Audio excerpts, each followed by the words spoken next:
Welcome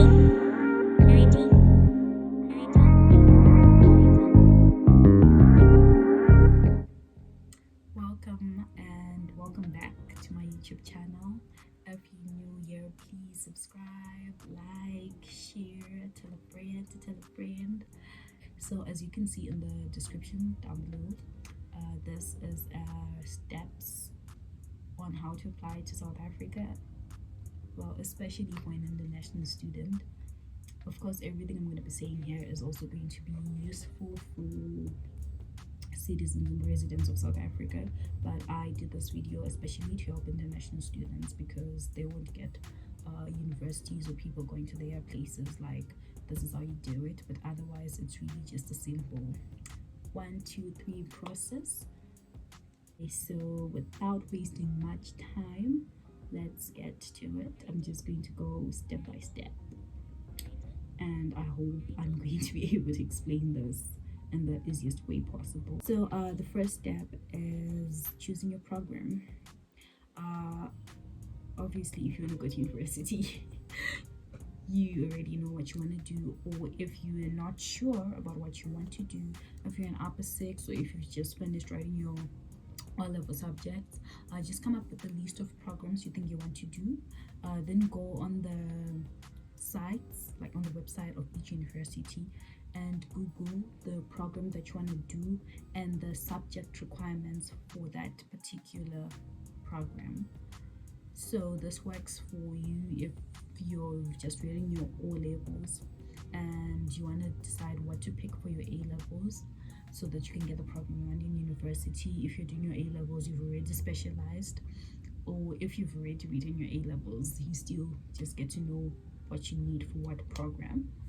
And then from there, come up with at least 2 options of what you want to do. Most universities will actually give you a chance to put 3 options, so have your utmost top 2 that you want to do and research on those. Like, do your research. Different universities have different requirements, from like the average they need just to everything. So you just go on the university site and you Google if it's LOB, low requirements at Wits University, then you get the grade for international students, and then you can see what is required, which subjects are required. And then from there, okay, step 2 is actually research and reading on requirements. I've already covered that. So to add on to program decisions, research on tuition for the programs that you want to do. They differ from university to university and from year to year. Second year, first year, second year, third year, it's going to be different. So make sure you research on that so that you can also communicate with whoever's going to be paying for your tuition, or you can be aware when you're applying for scholarship what it means and how much you're going to need for tuition and accommodation, because accommodation is, believe it or not, in most cases more expensive than tuition. And then when you research for your program, you already know if you're going to be doing a low research on whether the law offered at that specific institution is accredited with different companies, if it's recognized in the corporate world, because you can waste 3 years on a degree only to hear that no, they don't take it. If it's from la university, it's useless. You don't want to have that situation. So just make sure you research as thorough and move. Step 3 is closing dates. Application portals in South Africa usually open from April to August for international students and April to September for citizens. But some faculties, some programs actually close their portals in June. So depending on what you want to do, your portal might be closing earlier than the others. So you should be aware of this application portal date. So the earlier you apply, though, like I would advise you to apply in April as soon as university is open. The earlier you're likely to get a response if the faculty is already replying to people. So April, usually most portals would have opened. Just Google on the university you want to go to and check on their opening and closing dates and start your applications. I mean, there's no time like now. Why are you waiting? I personally took a gap year, but it was because of lack of information. I didn't know I could apply for university in upper six without my final A-level results, so I left it up until I finished writing exams. That's when I realized the portals were already closed by then, that I could have applied during the course of the year, but I did not, so I had to take a gap year. And so by the time I applied, I already had my A-level results. I'm making this video especially for those who are still in high school, to let them know that you can apply before you write your final exams. You can apply, you can use your O-level results, and if you're in South Africa, I think you're going to need your grade 11 results. And then supporting documents. This is the list of supporting documents that are usually required by every university. So of course, if you're a South African, if you're a citizen or a resident, you're going to need your ID. But if you're an international student, you're going to need a certified copy of your passport. Some universities specify that they want them certified and others don't, but just to be on the safe side, before you start applying, get all those documents and have them certified. Then you can start your application. So whatever university wants, whatever, you can just go and upload it. Some universities will require a letter of recommendation from your school. Also make sure you get that and get your school letterhead on it. Still on supporting documents, some universities will require you to send some of the documents physically. I know for vets, there are some documents they want you to send them physically, so you can post them, or you can do like what I did. I went to vets and I actually didn't know that they needed these documents physically, because I kept on uploading them when they say these documents are missing, until I went there and it was like, I haven't gotten my response yet, it's November, I have everything. And they're like, okay, we are missing this and that. We needed them physically and I had them with me, so I gave it to them. Then on the requirements, there has a certificate.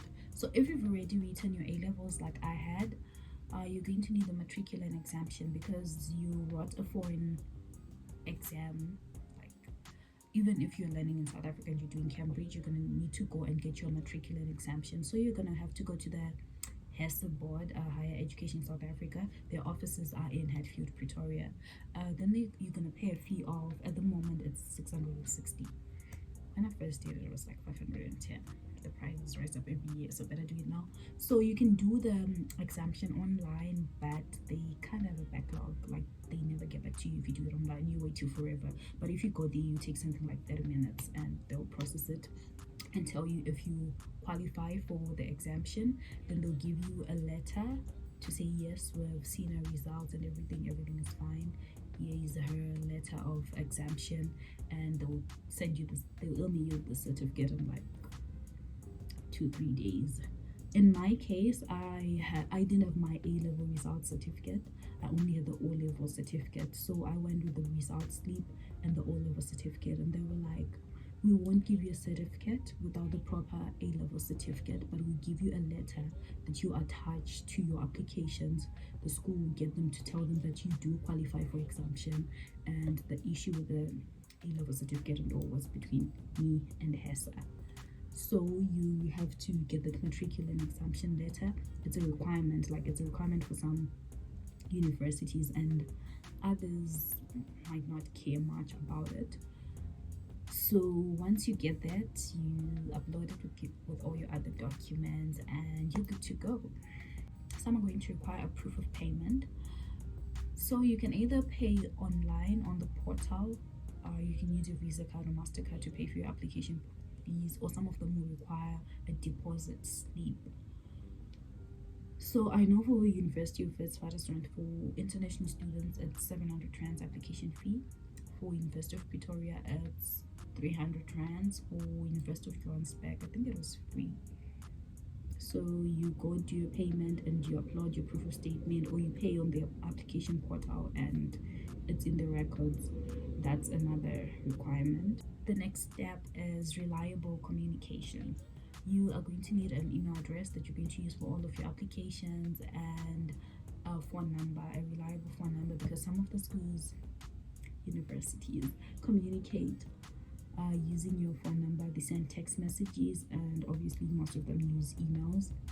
But if you still have your childish bettychick123@gmail.com, I would advise you to just change that and get your old-fashioned traditional mawangwati@gmail.com and use that for all your applications. I mean, you want people to take you seriously, you should start there.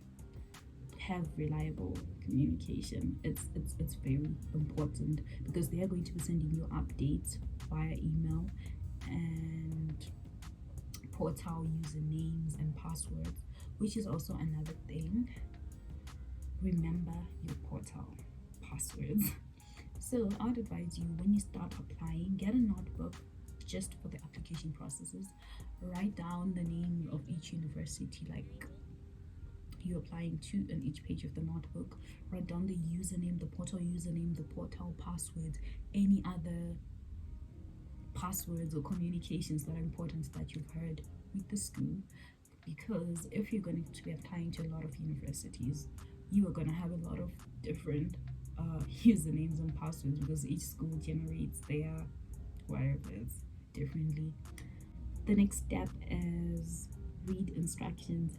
Read the instructions. Make sure you have the instructions up to per when you're applying. I mean, you're not in a rush. You are probably applying in April or whatever. The portal closes in August. You have all the time you need to read instructions on the portal and make sure you submit your application with all the supporting documents that are needed, because these schools are going to be receiving a lot of different applications. I mean, VETS is always boasting about receiving 80,000 applications, and you do not want to get a thing wrong because it will just automatically disqualify you in the system, and you don't want that. Just make sure everything is up to standard. You follow the instructions, you do what needs to be done, you submit your application, and then you check regularly for updates. That's actually stage 8. Regularly for updates, maybe every 2 weeks perhaps. And if you can't navigate through a particular university portal, it's not a crime. You can call them and you can ask, or you can, if you know somebody who already learns there, you can ask them, you know what, how do I navigate through your university portal? Because in my case, University of Pretoria replied me in May, but I only saw the response in August. Some of those universities will give you an offer with and they'll give you a limited amount. They'll give you a limited time to accept or decline the offer, and if you do not accept the offer, they'll automatically take it as a rejection, maybe within a week or so, and they'll give someone else the place. So check your portal regularly so that you can see and accept your offers if you have them, or if it's a rejection, you write the university off and you move on. Or if you feel like, you know what, I did everything, I nailed this thing, I should get this place, you can call them and query your rejection whilst they still have open spaces. Okay, then moving on to step number 9, just keep record of all your communication with the universities. Don't delete emails, just keep them. You never know, you might just need them.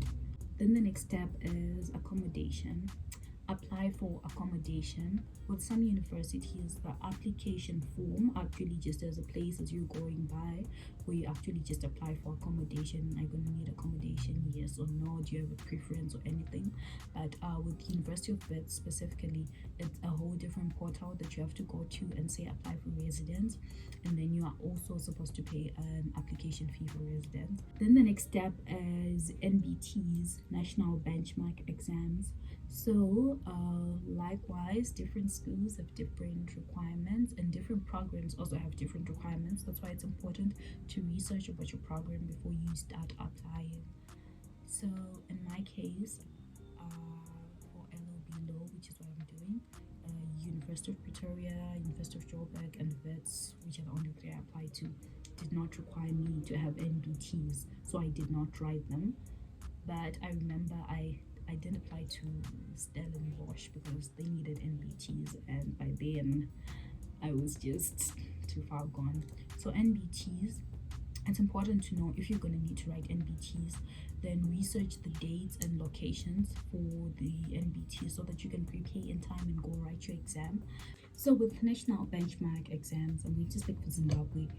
They have different venues throughout the year in Zimbabwe where they actually write national benchmark exams. So no, you do not have to travel to South Africa to write them. You can still write them in your country of residence, and it's literally maths and English. I didn't write them, but the people who actually did write them, they said if you've done your O levels, it's usually just easy. You can have it. I'm just gonna go through this because I think I'll make a separate video on visa applications.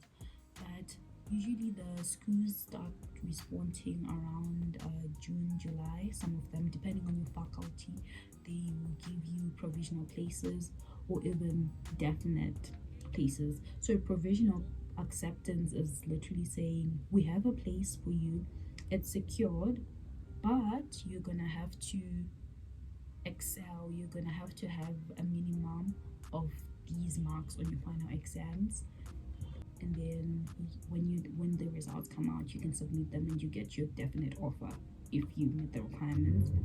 Some universities, I know VETs actually can give you a definite offer before you even submit your A-level results. If they're happy with your O-level results, if you meet the requirements of your O-level results, yes, you submit your A-level results when they do come out, but you can have a definite offer with just your O-level results. So once you get your offer, you get your provisional letter, you get your definite offer letter, that's when you go on and start the visa application. You can go to VFS online and Google the requirements, but your first time applying for a visa, if you're an international student, you have to do it in your country of residence. So you go there, you set an appointment, then you fill out your form, you see the requirements. I will make a separate video on this if you really need me to, but most of it is outlined on their website. I will put the link in the description box. I'll also put the link for your matriculant exemption in the description box, a link for NBTs in the description box below. That's basically it. Applying to South Africa is very easy. You can do it on your own or with assistance from your parents, but it's simple. You apply to one university, you literally find out that it's almost the exact same thing you're going to be doing on all the other universities, and you don't need somebody to give you a link to apply here. If you have a computer or even your phone, you have Google, go on the search bar, that's University Application 2023, University of Johannesburg Application Undergrad 2023, and there you have it. All done. Anyway, thank you for listening to me and making it this far. If you found this helpful, don't forget to like and share. Comment down below any questions you might have on the process, any questions you might have about what I said in the video, and maybe whatever you want to see next. Bye.